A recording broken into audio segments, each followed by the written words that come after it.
అందరికీ నమస్కారం. రైతే రాజు అని ఎందుకన్నారనే దాని గురించి ఒకసారి పునరాలోచిద్దాం. అలాంటినే సుప్రీంకోర్టు వాళ్ళ తీర్పు ప్రకారం ఉచిత పథకాల గురించి కూడా ఆలోచిద్దాం.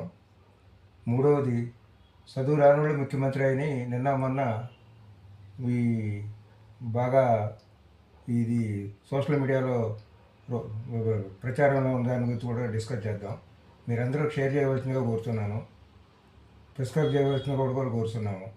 ఇప్పుడు రైతే రాజు అని ఎందుకన్నారంటే, లోగడ వ్యవసాయం బాగా డెవలప్ కాని రోజుల్లో, వెనకటి రోజుల్లో కుక్కురొక్కని కోడి కూసిన తర్వాత రైతు కుటుంబం లేచి వ్యవసాయ పనుల కోసం ఆ గేదెల పని అనేది చూసి, ఆవులు పాలు తీసి, ఎడ్లు దురుకొని పొలంలోకి పోయి వ్యవసాయం దున్ని, వారి శ్రీమతి గారు కూడా పోయి వారి వ్యవసాయం విత్తనాలు పెట్టి దున్ని 10ంటికి మళ్ళీ ఎడ్లు మేపుకొని ఇట్లా ఇంటి విల్లాలు దాని మీద ఖర్చు ఆధారపడి ఇంకా 10 మందిని పోషించుకుంటూ పంట దిగుబడి వచ్చిందాక ఇంటికి తాళం వేసిపోయి మొత్తం వ్యవసాయ పనులు ఎడ్లను పోషించుకుంటూ, ఆవులను పోషించుకుంటూ, అంటే పాడి పరిశ్రమ కూడా డెవలప్ అయింది, కోళ్ళను పోషించుకుంటూ మొత్తం దాదాపు 5-6 నెలలు కష్టపడి ఇంటిల్లాలు కష్టపడిన తర్వాత ఆ రైతు కష్టానికి ఫలితం తర్వాత ధాన్యం వచ్చిన తర్వాత దాన్ని గాబుల్లో పోసుకొని దాచుకొని సంవత్సరానికి సరిపడా తినడానికి కూలీలుగా పంచి మిగతా సంచార జాతుల వారికి కూడా పంచి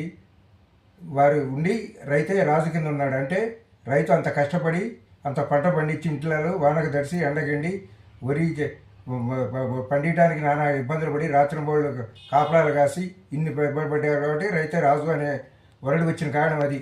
అందుకే అన్నదాత అనేది కూడా రైతు రాజు అనే కాబట్టి వచ్చింది. అందుకే నీలం సంజయ్ రెడ్డి గారు ముఖ్యమంత్రి అయినప్పుడు పతాక శీర్షుల్లో వచ్చింది 77లో. ఏమని? రైతు బిడ్డ రాష్ట్రపతి. ఇల్లూరులో పెట్టిన, అనంతపురం జిల్లా ఇల్లూరులో పెట్టినటువంటి రైతు బిడ్డ భారత రాష్ట్రపతిగా ఎన్నికయ్యారని రైతుల గురించి రాశారు.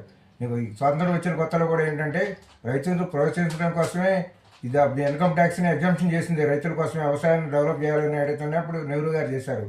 రాను ఏంటంటే కార్పొరేట్ వ్యవసాయాలు పోయి అన్ని రాయితీలు వాళ్ళకి కార్పొరేట్ వ్యవసాయం వాళ్ళందరూ కూడా రాయితీలు ఇస్తున్నారు. అందుకే అది ఒక మైనస్ అయింది. అప్పుడు మిగతా వాటిలో వ్యవసాయాన్ని పెట్టిన అందరూ కూడా రైతులుగా నష్టాలు వస్తున్నాయి, కార్పొరేట్ వ్యవసాయాలు లాసులు అంటున్నారు. లాసులని వాళ్ళ వ్యవసాయం మీద ఇన్కమ్ చూపుతున్నారు ఎగ్జామ్షన్ కోసం. అది పెట్టడమే మొదటి తప్పు. సుప్రీంకోర్టు వాళ్ళ తీర్పు ఏమని ఇచ్చిందంటే ఉచిత పథకాలు అమలు పరచడం ఎందుకు అనేది నోటీసులు ఇచ్చినామంటారు. అసలు ఉచిత పథకాలు ఎవరు ఇవ్వమంటున్నారు? పోటాపోటీ కార్పొరేట్ శక్తులందరినీ పిలిచి గ్రామ పంచాయతీ కాడ నుంచి మున్సిపాలిటీ కాడ నుంచి కార్పొరేషన్ ఎలక్షన్ దాకా ఎమ్మెల్యేలు ఎంపీల కాడ నుంచి 100 కోట్లు ఖర్చు పెట్టుకుని పారాచూట్ జనాన్ని తీసుకొచ్చి పెట్టి ఇష్టం వచ్చినట్టు డబ్బులు రిజల్ట్ చేసి ఉచిత పథకాలు అమలు పరుస్తున్న ఆ పథకాలు ఈ పథకాలను పోటాపోటీకి అమలు పెడుతుంటే మరి అంతే ఉంటాయి పరిస్థితి. ఉచితాలు ఇస్తే అంతే కూడా 80 కోట్ల మందికి ఇవాళ కూడా ఉచిత బియ్యం ఇస్తున్నారు. అంటే భారతదేశం ఇంకా అన్నానికి లోపించిందనే కదా మీరు ఉచిత పథకాలు ఇచ్చేది కూడా. అందుకే సుప్రీంకోర్టు కూడా ఆలోచించే మాట అని ఉంటుంది. ఇంకోటి ఏంటంటే ముఖ్యమంత్రి గారు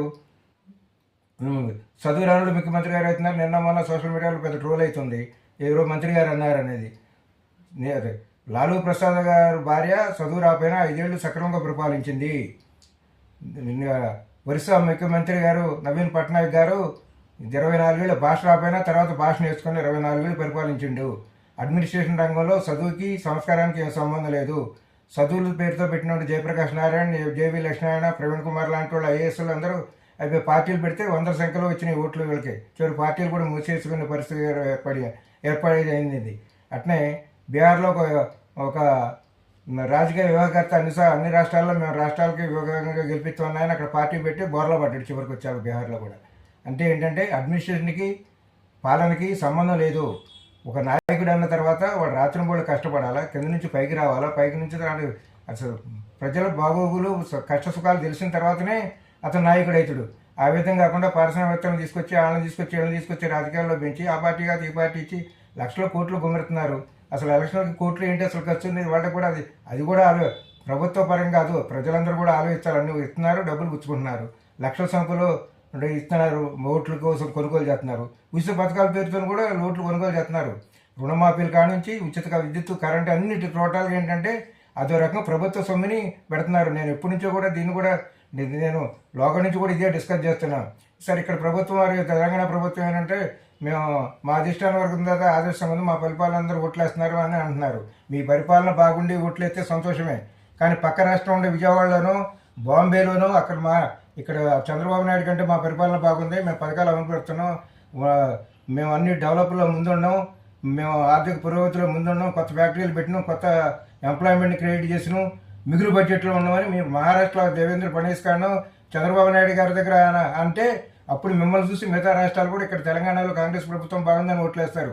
మీరు పొగుడుకొని పంచాయతీల్లో మాకేశారు, మున్సిపాలిటీలో వేశారంటే ఏమీ లేదు. మీరు పారాచూట్ జనాన్ని ఈ పార్టీ కదా ఆ పార్టీ ఇస్తున్నారు, కోటీసులు తీసుకొచ్చి పెడుతున్నారు. అందుకే ఈ విధంగా తయారైంది. ఇప్పటికైనా ఏమిటంటే రాజకీయంగా మేధావర్గం అనేవి లేదు, పరిపాలన దక్షత ఉండాలి. ఏం చదువుకున్నారని కాదు. నేను అట్నే కామరాజ్ నాయుడు గారు చాలా తక్కువ చదువుకొని ముఖ్యమంత్రిని పరిపాలించి ఆల్ ఇండియా కాంగ్రెస్ ప్రెసిడెంట్ కూడా ఎన్నికయ్యారు.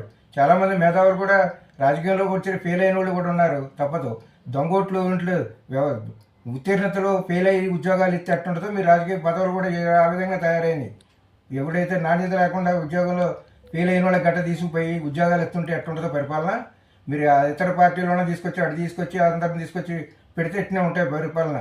పాలన ఎప్పుడు కూడా ఏంటంటే ప్రతిపక్షం అధికార పక్షం ఒక మంత్రి ఒకటే ఉంటుంది పోర్ట్ఫోలియో, కానీ ప్రతిపక్షం కూడా 15 మంది పోర్ట్ఫోలియోలు ఆలోచించాలి లోట్లు ఎక్కడ ఉన్నాయని. ఇంకోటి మీడియా కూడా ఇంకా ఎక్కువ ఆలోచించాలి ఎక్కడ తప్పులు ఉన్నాయనేది. మీడియా కూడా అధికార పక్షాన్ని వంతకొట్టి మా ఆ పథకాలకి ఈ పథకాలకి యాడ్ల కోసం అలవాటు పడి మీడియా మీద ఆ విధంగా తయారైంది. ఎప్పుడు కూడా ప్రతిపక్షం కూడా తెలివికల్లో కూడా ఉండాలి, కాబట్టి అంత అవగాహన ఉంటుంది. మీడియా అంతకంటే తెలివికల్లో ఉండాలి బయట పెట్టేటట్టు. ఈ మీడియా పని చేయటంలే. ఈ అధికార పార్టీ ఉంటే వాళ్ళకి అంత డబ్బుల కోసం యార్డుల కోసం వాళ్ళ గురించి మేము బతుకుతున్నట్టు కూడా ఉంది. అవి కూడా కార్పొరేట్ శక్తుల్లో పోయింది మీడియా కూడా. పొగటానికి వాళ్ళు ఇష్టం వచ్చినట్టు పోగటం, కొంతమంది పనికిరాళ్ళలో హైలైట్ చేస్తుంటారు, పనికొచ్చిన వాళ్ళు వార్తలే రాయరు. ఆ విధంగా తయారైంది. ఇప్పటికైనా ప్రభుత్వం ప్రజలు ఆలోచించాల్సిందంటే ఉచిత పథకాల గురించి ఆలోచించాలా, ఆదర్శమైన పరిపాలన రావాలా, మిగులు బడ్జెట్ రావాలా, ఉపాధి హామీ ఉపాధి మెరుగుపరిచే ఫ్యాక్టరీలు పెట్టే చేయాలా, అందరికి వైద్యం ఉండాలా, విద్య డెవలప్ చేయాలా, ఈ ఆలోచించాల్సిన ప్రభుత్వ పరంగా మీ ద్వారా కోరుకుంటూ ఇట్లు.